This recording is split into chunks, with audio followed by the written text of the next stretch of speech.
ମାଟି ଶକ୍ତି ସଂସ୍କୃତି ପ୍ରକୃତିକୁ ବହନ କରୁଥିବା ଆମର ମାଘ ମଣ୍ଡେଇ ସ୍ୱତନ୍ତ୍ର ମଣ୍ଡେଇଟା କୋଷାଗୁଣାର ମାଘ ମଣ୍ଡେଇ ଆପଣ ଦେଖୁଥିବେ ଲକ୍ଷ ଲକ୍ଷ ଲୋକ ଆମର ଏପଟେ ଛତିଶଗଡ଼ ଆନ୍ଧ୍ରା କଳାହାଣ୍ଡି କୋରାପୁଟରୁ ଆସୁଛନ୍ତି।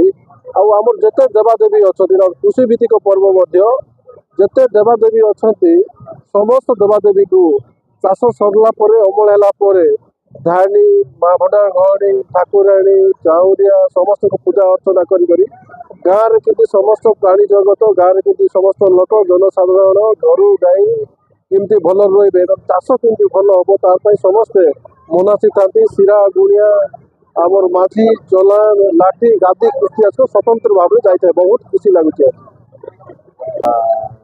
ମୁଁ ତ ଏଠିକି ପାଖାପାଖି 2 ବର୍ଷରେ ଆସିଲିଣି।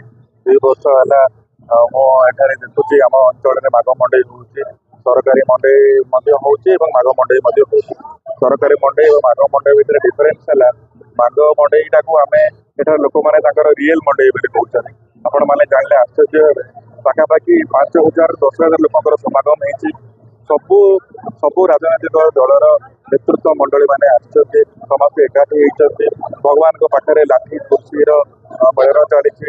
ସମସ୍ତେ ମିଶିଛନ୍ତି ଏବଂ ଆଜି ଭଗବାନଙ୍କ ପାଖରେ ସମସ୍ତେ ପୂଜାର୍ଚ୍ଚନା କରୁଛନ୍ତି କି କିପରି ଆମ ବ୍ଲକ କୋଷାଗୁମୁଡ଼ା ବ୍ଲକ ଉତ୍ତରୋତ୍ତର ଉନ୍ନତି ହେବ ଏବଂ ଚାଷବାସରେ ସମସ୍ତଙ୍କର ଭଲ ଫସଲ ହେବ ଏବଂ ସମସ୍ତଙ୍କର ଘରକୁ ଖୁସି ଆସିବ। ଏବଂ ମୁଁ ଆଶା କରିବି କି ଭଗବାନ ଆମର କଥା ଶୁଣିବେ ଏବଂ ଆମ ଅଞ୍ଚଳକୁ କୋଷାଗୁମୁଡ଼ା ଅଞ୍ଚଳକୁ ଧନ ଧାନ୍ୟରେ ପୂରଣ କରିବେ। ଧନ୍ୟବାଦ।